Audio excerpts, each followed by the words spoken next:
You go to college, work hard, graduate, and then what? You're ready to start climbing the career ladder, but when you reach for the first step, it's gone. Entry-level jobs vanishing, internships replaced by artificial intelligence, training roles now automated. What happens when artificial intelligence doesn't just eliminate work, but erases the very beginning of most jobs? Because that's exactly what's happening. This isn't a glitch, it's the new normal. Let's explore how AI is breaking the career ladder and what that means for the future of work. A broken promise. For decades, the career path was simple and predictable. Step 1, go to school. Step 2, get an entry-level job. Step 3, learn, grow, and climb up the ladder. It wasn't perfect. Not everyone had equal access, and some industries moved faster than others. But for the most part, it worked. If you showed up, worked hard, and stuck around, you could climb. It was a promise, a handshake deal between effort and reward. Now, that deal is off. Artificial intelligence isn't just disrupting industries, it's snapping the career ladder in half at the very first rung. Entry-level roles, the starting points where people once built real-world experience, are vanishing. Routine tasks are being automated before humans even get a shot. You can't gain experience if the experience you need is already handled by algorithms. It's not just graduates entering a tough market, it's graduates entering a market that's been redefined. They're not just competing with each other. They're up against machines that don't sleep, don't call in sick, don't ask for raises, and don't need months of onboarding. Intelligent systems that can analyze resumes faster, respond to emails instantly, and even write reports better than interns. This isn't some distant threat. It's already reshaping internships, entry-level jobs, and training programs. The old path is broken, and with it, the promise is broken too. If we don't fix it or rethink it, an entire generation could be locked out before they ever get in. What jobs are disrupted first? When people think of job disruption, they often picture robots on factory floors, mechanical arms replacing assembly line workers. But that's not where the real shakeup is happening right now. The most vulnerable jobs today aren't blue collar, they're white collar. And more specifically, they're entry level. We're talking about the roles that once served as stepping stones, places where young professionals acquire skills and built real-world experience. But those stepping stones, they're crumbling. Data entry roles, now handled faster and more accurately by machine learning. Junior copywriting, replaced by generative AI tools that can draft 10 versions of a headline in seconds. Legal assistants, outpaced by artificial intelligence, that can scan and summarize thousands of documents instantly. Customer support, routed through intelligent chatbots that never lose patience and never sleep. Research analysts, supplanted by automated platforms that can synthesize reports in a blink.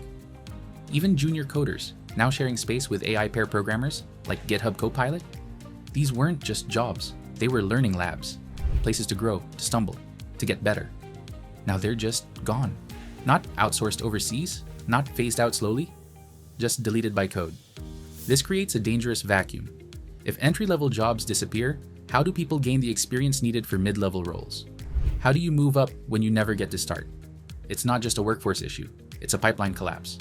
The danger isn't that AI is taking all the jobs, it's that it's erasing the first ones, the ones we all used to need to get anywhere else. The disappearance of learning jobs. Here's the first big takeaway. Entry-level jobs are how people learn to work. They're not just a paycheck. They're the training ground, the real-world classroom where young professionals figure things out. You show up, you make mistakes, you get feedback, and you grow. That messy, uncomfortable learning curve, it's essential. It's how raw potential turns into actual skill, how observation turns into intuition, how confidence is built, one awkward presentation or red-marked report at a time. But artificial intelligence doesn't need feedback. It doesn't grow through trial and error, it just performs. When it replaces these foundational roles, it's not just doing the job faster or cheaper, it's deleting the entire process of professional growth. Think about it. If no one is training junior staff today, who becomes senior staff in 10 years? Who leads the meetings, mentors the next wave, or builds the future? We're not just losing jobs, we're losing mentorship. The quiet daily handoffs of wisdom between experienced and new employees. The side chats after meetings. The shadow me on this project moments. They vanish when there's no one to shadow and no one to teach. It's a subtle collapse, but a devastating one. Because without learning jobs, the pipeline dries up. And without a pipeline, even the smartest organizations will find themselves facing a future where no one knows how anything actually works.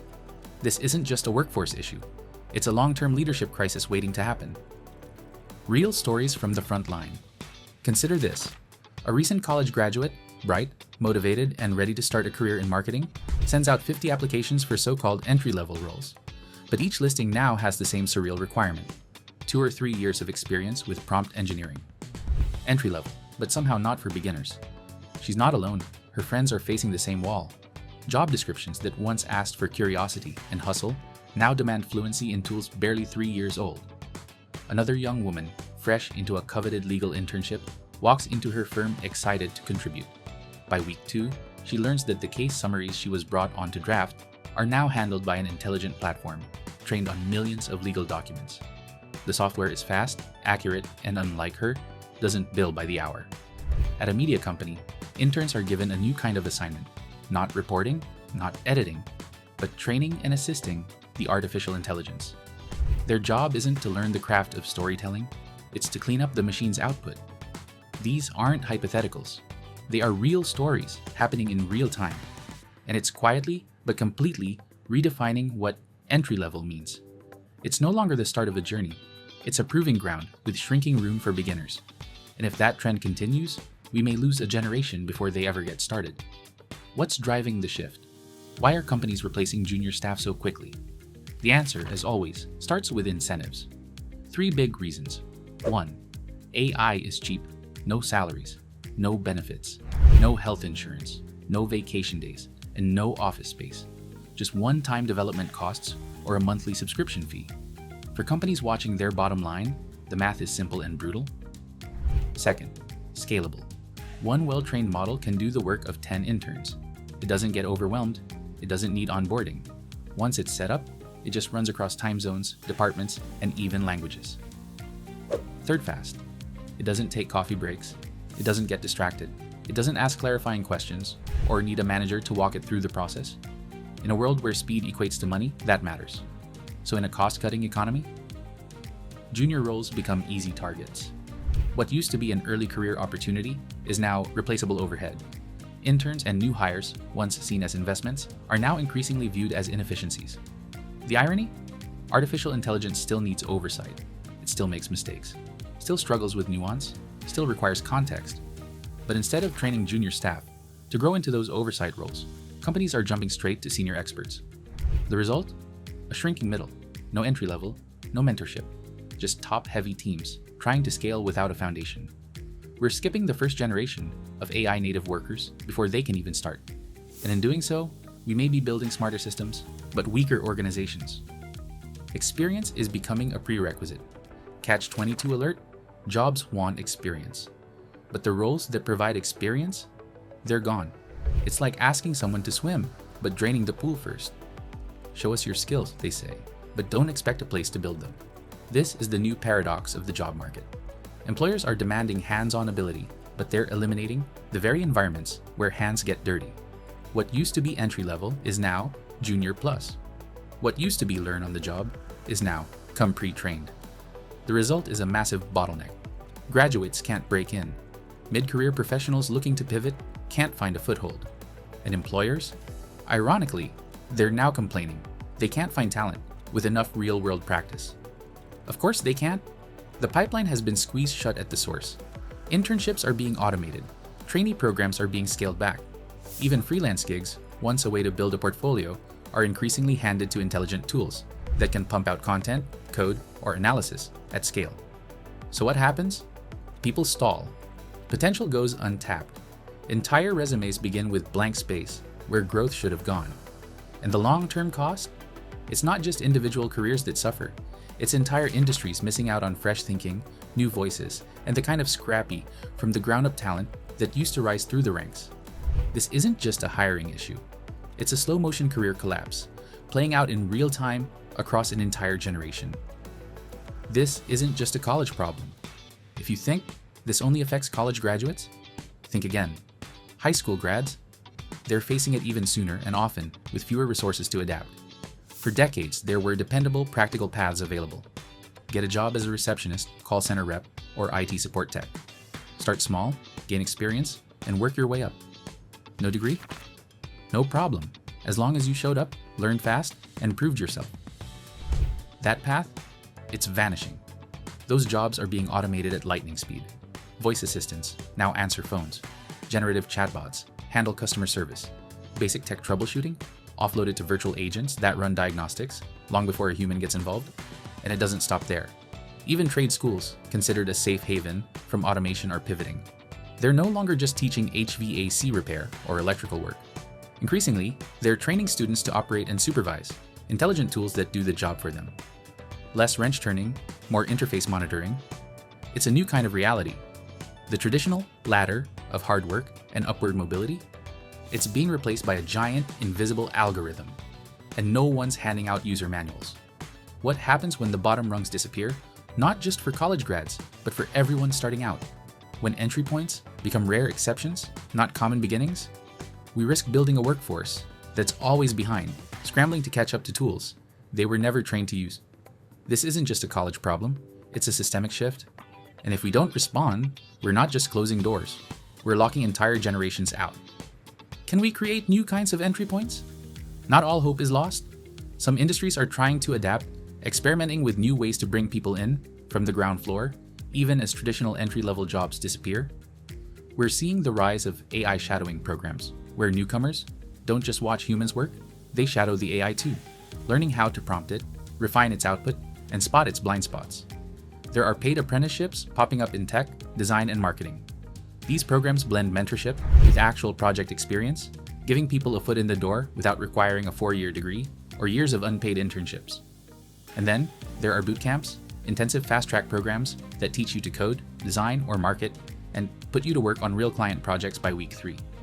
These efforts matter. They work. But there's a problem.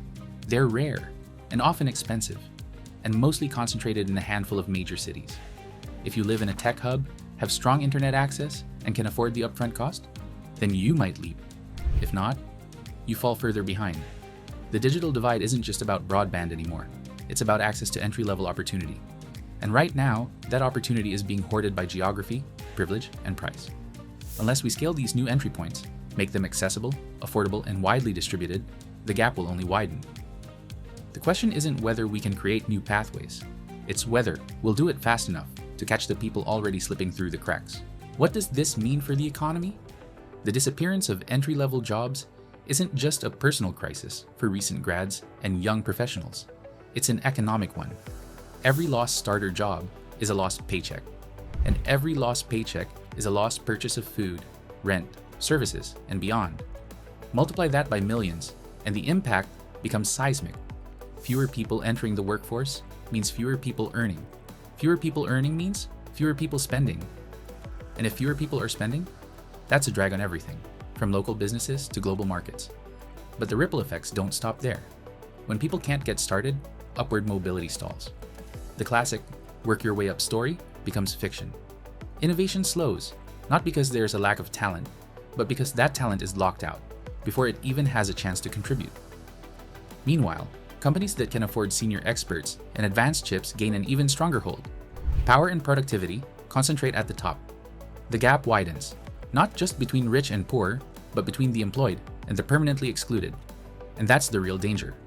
We could be creating a class of AI-locked individuals, skilled, eager, ambitious people who are ready to work but can't access the first rung of the ladder. Not because they're unqualified, but because the ladder no longer exists. That's not just a workforce problem, that's a structural failure, and it comes with a warning label. When entire generations are blocked from economic participation, growth doesn't just slow, it fractures. AI isn't evil, but it needs boundaries. Let's be clear from the start. The tech isn't the villain. It doesn't hate humans. It doesn't want jobs. It's a tool. An extremely powerful one, and a fast one. A tool that can write, calculate, analyze, and create at levels we couldn't imagine just a few years ago. But here's the problem. Tools are only as ethical as the hands that wield them. The way AI is being implemented, without clear pathways, without protections, without forward-thinking policy, isn't just careless, it's damaging. In the rush for speed, efficiency, and cost savings, we're making a fundamental mistake. We're skipping people. Productivity gains mean nothing if we destroy the talent pipeline in the process. What's the point of higher margins if you can't build a capable, experienced team 5 years from now? This isn't about halting progress. It's about guiding it with intention, setting boundaries that protect the long game. Because without them, we're not innovating, we're cannibalizing our own future. The goal should never be to replace the entry-level worker. The goal should be to give that worker superpowers. That's how we build a future where both humans and machines thrive together. What can graduates do? This sounds bleak, but it's not hopeless. If you're entering the workforce right now, the ground may be shifting under your feet, but that doesn't mean you're powerless. It means you need a new strategy. Here's where to start. Learn to work with intelligent tools. It's not going away. In fact, it's becoming a baseline skill, like spreadsheets were in the 2000s. Learn to prompt it, challenge it, and refine its output. The tech isn't your replacement. It's your leverage if you know how to use it. Build projects. Don't wait for someone to give you permission. Make something. Write, code, design, analyze, and then publish it. Show your thinking. Show your progress. A strong portfolio speaks louder than a one-page resume. Network like it's your job, because it is. Connect with people who are already doing what you want to do. Attend meetups. Reach out on LinkedIn and ask questions. Stay on their radar. And remember, relationships open doors more than recruiters do. Choose apprenticeships over unpaid internships. Look for programs that teach and pay. Your time is valuable, and hands-on compensated experience builds confidence, skills, and credibility. Most of all, stay curious. The truth is, change is the only constant. And the people who thrive aren't always the most technical. They're the most adaptable. They learn, pivot, and keep going. The old roadmap is gone. But if you stay sharp, build your own and keep moving forward. You're not just surviving this shift. You're training to lead it. So if the career ladder is broken, maybe it's time to build a new one. Artificial intelligence isn't the enemy, but the absence of a plan is dangerous. This is vital for all of us, because what we do now decides who gets to work tomorrow. If you want to work with us, to stay ahead of how artificial intelligence is transforming education, employment, plus opportunity, like this video, and share with a friend. Tell us in the comments, how do we fix the entry career ladder in an intelligence-powered world? Thanks for watching, stay blessed, and stay curious.